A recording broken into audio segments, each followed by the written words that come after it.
कि माँ मुझे भी कोई ऐसी चीज दे दो जिससे प्रभु को ये भान हो जाए कि मैंने आपके दर्शन कर लिए माँ। तब माता के मन में विचार आता है कि ये मुद्रिका तो मुझे प्रभु श्री राम ने दी थी, और साथ ही साथ एक और चीज भी थी जो माथे में लगाने की चूड़ामणि होती है, जो छोटी के ऊपर मातृशक्ति लगाया करती है, वो चूड़ामणि को उतार करके दिया। हनुमान जी ने साधर उसको रख लिया, वो चूड़ामणि को लेकर के आए। यहाँ पर एक रहस्यमय चीज भी है। चूड़ामणि कहते हैं कुंडलिनी शक्ति को, और कुंडलिनी शक्ति जो होती है ना, ये जब जागृत होती है तो ये भगवती की कृपा से ही होती है। यदि हम हमारे चारों ओर भगवानों की फोटोएं देखेंगे ना, तो ये रहस्य दिखाती है। जब मूलाधार एक स्थान होता है जो सबसे नीचे का क्षेत्र माना जाता है, जिसको हम बैठते समय उपयोग करते हैं, और शरीर के जो अधोभाग के इंद्रियां होती हैं, मलमूत्र का जो छिद्र होते हैं, उनके मध्य में वो एक मोटी नस के रूप में होती है। उस नस में 3.5 पिंडल मार करके एक मोटी सी नस बैठी रहती है। आपने प्राचीन मंदिरों में जाएंगे तो जहां पर शिव जी का मंदिर होगा, उस पे एक सर्पणी को लपटे हुए देखा होगा शिव जी के साथ। आजकल पीतल के लपेटे रहते हैं, और अब वो बिगड़ कर कितने हो गए हैं, 1 पिंडल के हो गए हैं। जो प्राचीन मंदिर है या जो गुरुजनों द्वारा बनाए हुए मंदिर है, उन मंदिरों में 3.5 पिंडल की सर्पणी मिलेगी। देखिए, आज एक बड़ी विडंबना हो गई है हमारे यहाँ पर। लोग मनरंगी हो गए हैं, बातों को नहीं समझते, कैसा भी मंदिर बना लेते हैं। आप लोग सौभाग्यशाली हैं कि खंडवा नगर में रहते हैं। यहाँ पर 4 मंदिर तो प्राचीन हैं, चारों कुंड के, और उन मंदिरों के अंदर विशेष ऊर्जा है। आप जब नीचे से उसको देखेंगे ना, ऊपर की गुम्बद तो श्री यंत्र के आकार के बने हुए हैं। उसकी गुम्बद श्री यंत्र के आकार की बनती है। शिवालय की जो गुम्बद होती है ना, श्री यंत्र के आकार की बनती है। आजकल तो आदमी ने 4 खंबे उठाए, बैठा दिया भोलेनाथ को, सोचते ही शिवालय ना। हर मंदिर का अपना एक स्ट्रक्चर होता है। आप साउथ में चले जाइए, पहले मंदिर का द्वार मिलेगा, फिर उसके बाद में वहां पे सभा मंडप मिलेगा, सभा मंडप के बाद और आगे जाएंगे तो वहां पे हृदय स्थल मिलेगा, फिर गर्भगृह आता है। मंदिर का जो शिखर होता है वो माथे के जैसा होता है। हमारे यहाँ पर हटकेश्वर मंदिर हुआ, गोविंदेश्वर मंदिर हुआ, खड़गपुरा में एक मंदिर है। ऐसे कुछ प्राचीन मंदिर है जिनमें बहुत अच्छी ऊर्जा है। बाकी तो सब ये केवल बैठा दिए हैं लोगों ने, कुछ नहीं है। आप लोगों की ऊर्जा से आपको कुछ मिल जाए तो मिल जाए। ये ऊर्जाओं के केंद्र बनते थे। इस विद्या को जानने वाले हमारे ऋषि हुआ करते थे। उन ऋषियों से कौन पूछता है बताइए? आज हमारे देश में महाभाग 4 शंकराचार्य जी हैं। कोई उनसे पूछता है क्या किसी चीज के बारे में कि हम धार्मिक उत्सव कैसे मनाएं, हमारे तीर्थ कैसे बने, हमारे मंदिर स्थल कैसे बने? किसी ने महाभाग शंकराचार्यों से पूछा क्या? अरे आप जरा विचार करो कि आप सनातन धर्म के लोग हैं, सबसे प्राचीन विधा और सबसे प्राचीन संस्कृति आपकी है, और आप दावा करते हैं विश्वगुरु होने का।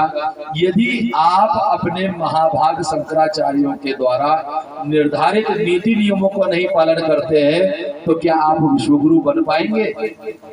अरे आपसे अच्छे तो जो क्रिश्चियन जिनको कहते हैं, उन्होंने अपना एक पॉप बना के रखा और उसके आदेश के अनुसार पूरा वेटिकन चलता है। पूरे क्रिश्चियनिटी उसके आदेश के अनुसार चलती है। आपसे ज्यादा अच्छे तो विधर्मी हैं जो शाही इमाम के द्वारा चलते हैं, उसकी बात का पालन करते हैं। आपसे अच्छे तो सिख लोग हैं जो अकाल तख्त के अनुसार चलते हैं। आपसे अच्छे तो जैन लोग हैं जो उनके गुरुओं के कहे अनुसार चलते हैं। और इन सब से भी अगर आगे माने तो वोहरे लोग हैं जो अपने सैयदना साहब के अनुसार चलते हैं, लेकिन सनातन धर्म को मानने वाले, सनातन धर्म की जय का नारा लगाने वाले, सनातन धर्म और अपने आप को हिंदू कहने वाले अपने शंकराचार्यों का सम्मान नहीं करते, तो क्या आप विश्वगुरु बनेंगे? आपके देश में जो सास की सेवा में कर्म करने वाले 100 में से 90 लोग भ्रष्टाचारी करते हैं, तो क्या आप विश्वगुरु बनेंगे? आपके यहाँ की शिक्षा पद्धति कैसी है?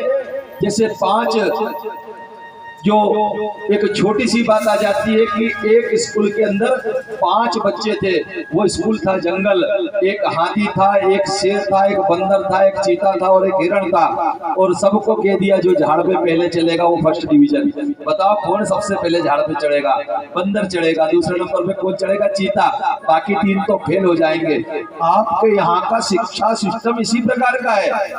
आपके यहाँ पर जो बच्चे टैलेंटेड होते हैं वो या तो नशाखोरी करते हुए मिलते हैं और या तो अपराध करते मिलते हैं, उनके आइडिया का कोई उपयोग नहीं लेता। आपके यहाँ पर समाज में शिक्षा की व्यवस्था उत्तम नहीं है, तो क्या आप विश्वगुरु बनेंगे? आपके यहाँ कर आपके चुने हुए प्रतिनिधि आपकी आंखों के सामने तरह तरह का भ्रष्टाचार करते हैं और आप लोग उनसे सवाल नहीं पूछ पाते, वो आपसे कागज पे कागज मांगते हैं और आप उनसे सवाल नहीं पूछ पाते हो। घर के सामने रोड बनती है, उसमें भ्रष्टाचार होते देखते हैं लोग, लेकिन सवाल नहीं पूछ पाते, तो क्या ये ऐसे लोग विश्वगुरु बनेंगे? कोई विश्वगुरु नहीं बनेंगे। क्यों? क्योंकि विश्वगुरु बनने के लिए हर व्यक्ति में वो क्वालिटी होना चाहिए कि अपने आप में गुरु का पद लेकर के बैठे। ये केवल झूठा झुंझुना है विश्वगुरु का।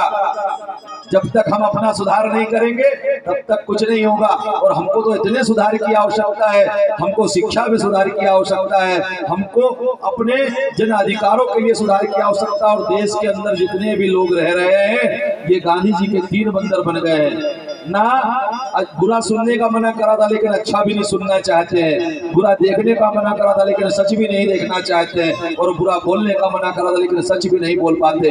अपने चारों ओर अनीति, अन्याय, भ्रष्टाचार, तरह तरह की बात होते देखते हैं। अपने पड़ोस के बच्चों को व्यसन करते देखते हैं, सोचते मेरा बच गया। अरे कैसे बच गया? वो पीकर आएगा, तुम्हारे बच्चे को मार भी तो सकता है छुरा चाकू। दूसरे के बारे में जब तक आप नहीं सोचोगे, दूसरे को जब तक दूसरा नहीं मानते रहोगे, उसके साथ में अपना लाभ और हानि नहीं देखोगे, तब तक क्या आप विश्वगुरु बन पाएंगे? ये केवल झूठी बातें हैं। आपको केवल इस तरह से एक जैसे छोटे बच्चे को लालीपाप दिया जाता है, वैसे भारत के लोगों को विश्वगुरु का लालीपाप दिया जा रहा है। आप कभी भी उस क्वालिफिकेशन में फिट ही नहीं बैठते हैं। अनंत भ्रष्टाचार है आपके देश में। आपके यहाँ का एक अगर मान लो चुनाव में सरपंच खड़ा होता है तो 5 लाख 25 लाख खर्चा करता है, तो क्या उसको मालूम नहीं कि 5000 तनख्वाह मिलेगी और 25 लाख खर्चा कर रहा हूँ? और क्या गांव के लोगों को नहीं मालूम? सबको मालूम है, लेकिन सब में उंगली रख करके बैठते। गांधी जी के 3 बंदरों से भी आगे की डिग्रियां प्राप्त कर ली आप लोगों ने। तो जब तक हम नहीं जगेंगे, जब तक हम नहीं बोलेंगे, जब तक हम नहीं कहेंगे, हम नहीं देखेंगे और हम आंख नहीं दिखाएंगे, तब तक हम अपने आप के सुधार की कोई गुंजाइश नहीं रख सकते हैं। हम कितने भी धर्म ग्रंथ पढ़ लें, हम इन इतिहासों को पढ़ करके भी नहीं जानते कि हमको करना क्या चाहिए। तो फिर हमारा धर्म ग्रंथों को समझना, हमारा भगवान का भजन करना और हमें अपनी बातों को समझ पाना, ये सब मिथ्या है। हमारे पास महाभाग शंकराचार्य जी है, लेकिन आप बताओ ये सनातन धर्म को मानने वाले लोग यहाँ वहाँ के संगठनों के पीछे जाकर के अपने धर्म को बनाते हैं। कभी महाभाग शंकराचार्य से आपने पूछा कि किस प्रकार का मंदिर बनाना चाहिए? आपकी आंखों के सामने आज तक बताइए इतने लोगों में से किसी ने राम जी को अकेले देखा हो तो देखा क्या किसी ने राम जी को अकेले? राम जी के साथ में तो लक्ष्मण जी है या हनुमान जी है या वानर भालू है या सीता मैया बैठी हुई है। कभी राम जी का अकेला फोटो नहीं हुआ, लेकिन आपकी आंखों के सामने राम जी की अकेली स्थापना हो गई। इसीलिए महाभाग शंकराचार्य वहां पे नहीं गए कि राम अकेले कभी रहे नहीं है। राम इस देश की आत्मा है। रामो विग्रहवान धर्मा। राम के मंदिर गांव के बीच में हुआ करते थे। क्यों? क्योंकि राम पूरे परिवार को लेकर के चलने वाले हैं। राम एक अच्छे भाई है, राम एक अच्छे पिता है, राम एक अच्छे पति है, राम एक अच्छे राजा है, राम एक अच्छे शत्रु है, राम एक अच्छे मित्र है। राम के अंदर संपूर्ण सद्गुणों का विग्रह है, लेकिन राम को अकेला कर दिया और अकेले राम की स्थापना कर दी और पूरा भारत देख करके गुनगुनाता है कि झोपड़ी के भाग खुल जाएंगे। अरे राम तो महलों में आए ना, झोपड़ी के भाग तो किसके खुलेंगे? सच को सच बोलने वाले लोग नहीं है। यदि सच को सच नहीं बोलोगे और सच को नहीं मानोगे तो फिर तुम्हारा धर्म तो रसातल में ही जाएगा। मेरा कार्य बनता है सच को सच बोलना, इसलिए मैं बोल पाया। मोहिन कछु बांधे की लाजा, मुझे किसी प्रकार का कोई भय नहीं है। सत्य को तो गर्जना के साथ कहना चाहिए और सत्य को गर्जना के साथ और तालियों की गर्जना के साथ स्वीकार भी करना चाहिए। हम सनातन धर्म के लोग हैं, सत्य को स्वीकार करने की हमारे में आज भी हिम्मत है। जब हम सत्य को स्वीकार करेंगे तभी जाकर के हमारे देश में वो चीज बन पाएगी जिसके लिए हम जाने जाते हैं।